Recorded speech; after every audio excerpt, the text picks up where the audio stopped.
So today I'm gonna tell you about my pandemic pregnancy. 2021 was a really hard year for all of us, including me, including my family. It was a new year. Past mid-January, we had our daughter. Our daughter was born. Thank God everything was okay, and we came home after 3 days. But little did we know that we were going to be facing the pandemic. I think around that time they had already started talking about virus and the disease that was going on in the U.S. Or if not in the U.S., it was making its way towards us. We can fast forward to April 2020, and that's when the lockdown happened. Churches were closed, schools were closed, business efficiencies were all closed. People had to run out, gather whatever they could gather to store into their homes just so we could have things to eat, because we didn't know how long this was going to be going on. We didn't know what to expect. I mean, the world hadn't had a pandemic for a long time. If you go and research and Google, you'll find out that, it's been years. I think it was like back in the 80s, the last time they had a pandemic, that the world went through something like this. So it is something that is really unlikely that, we were definitely not expecting this. So this is what I had to navigate as a new mom, as a wife, as a sister, as a friend. I mean, so many different things were going on. Like events were canceled. Conferences were refunding people the money that they had, paid for their tickets. This was major. This was something that our world had not experienced for a long time. Then, in the middle of all of this, I started not feeling well. I started having all of the symptoms that professionals were telling us to look out for. And I started thinking to myself, what is going on? Why is it that I can't taste food? Why is it that I cannot smell anything?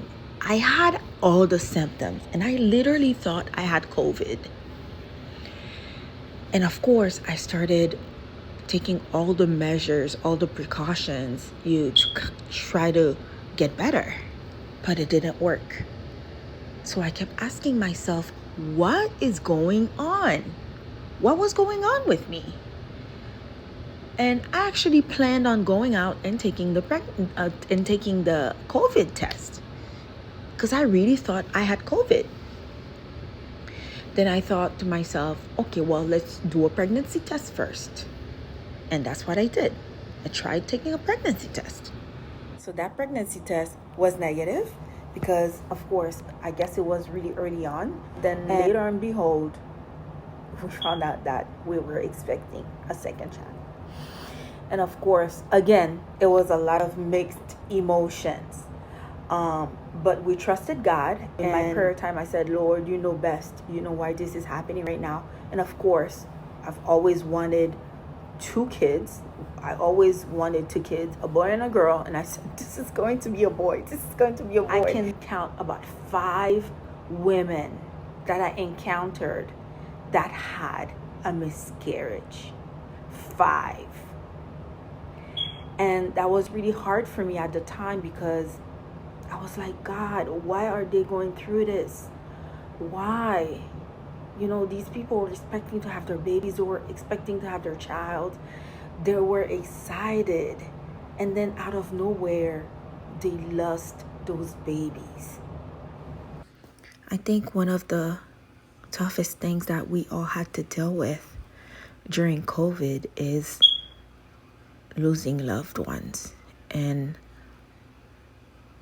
I know so many people who lost loved ones. But not only did they lose loved ones, I also experienced that. I lost a really close friend of mine. I lost a really close friend. And because, I was pregnant at the time. Not only did this happen, but it happened out of state. Oh, it did, it's not something that I could really get involved in physically and, locally. It was out of my space, the space that I live in. So that's, one of the things that was also really hard on me. And I experienced that during pregnancy. So I really felt for those who lost babies, who had experienced miscarriages. And one of the ways that I could relate to that is that I also lost a loved one. Please forgive me to be able to take the opportunity to compare the two. I know they're not the same, but somehow we all experience, this pain of separation, of being separated from our loved ones. So that's definitely one of the things that I had to deal with during COVID that was really hard. Really, really hard on me.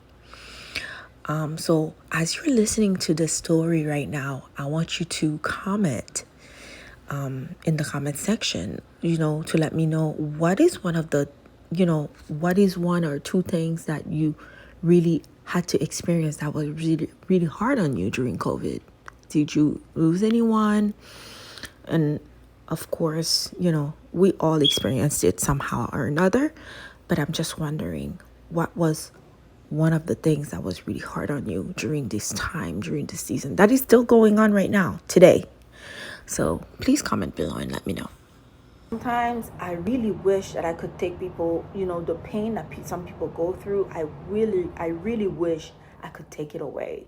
I really wish that I could make it better. So I really feel for them.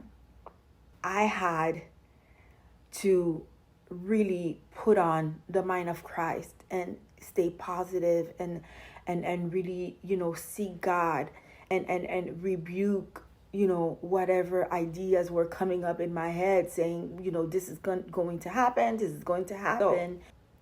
So I had to try really hard and wrestle with that. And I had to use the word of God.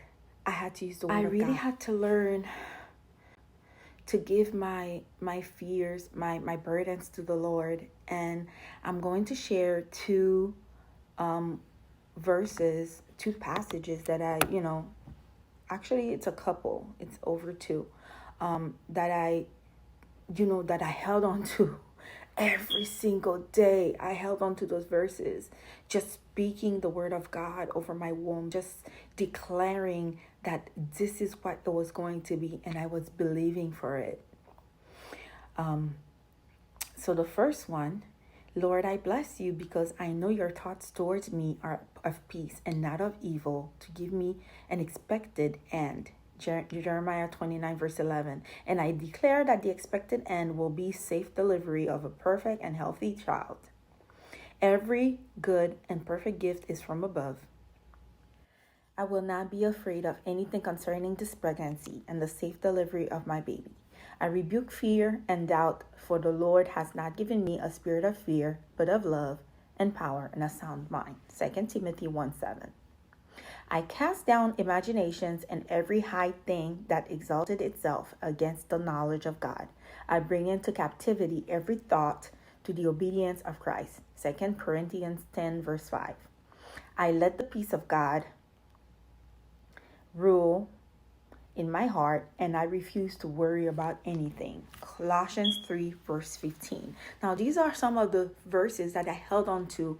It's a handout of it's kind of like words of affirmation combined with verses, but they did it specifically for pregnancy. So I held on to that, and I would pray with it every day. I would pray with it over my womb, over my life, over my room, over my family, declaring these words, the word of God, over my child, over the future that was ahead of us. And this year in July, I had a healthy baby boy. Okay, he was born again. His birth is another story because comes to 28 weeks. I went to the doctor and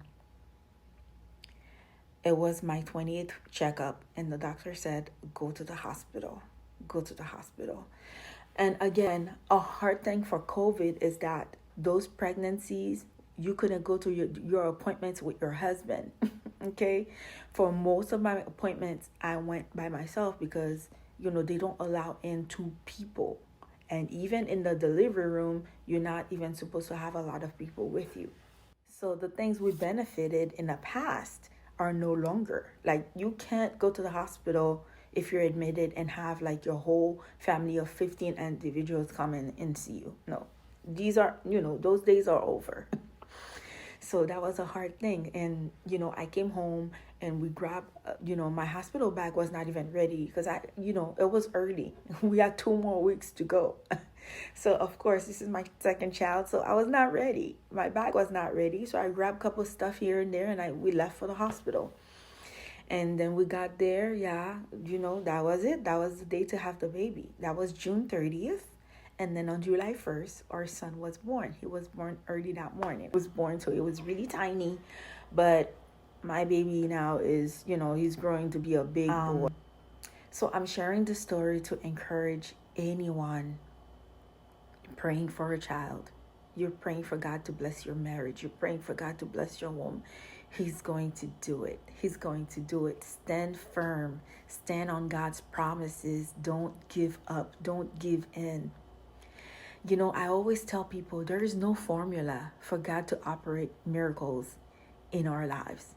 There is no formula. The only formula is to trust Him and stay at His feet.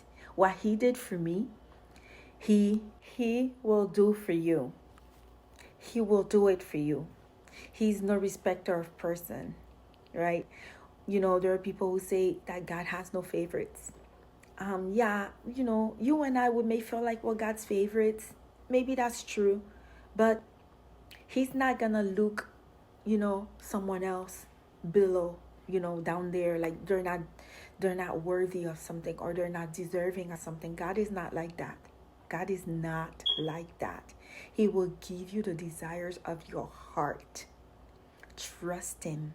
Stay at His feet. Don't give up. The way that He did it for me may not be the way He does it for you, but He'll still come through. He'll do it. He will do it. He's not a liar. He keeps His promises. He's a promise keeper. Don't give up. Don't you ever give up. Don't you ever give up. Seek God and trust Him. Seek God. Ask Him which way you should go. Ask Him which way, you should do certain things. Don't just listen to people, what they're saying. Seek God. You need His directions. You need His instructions. And when God speaks, listen.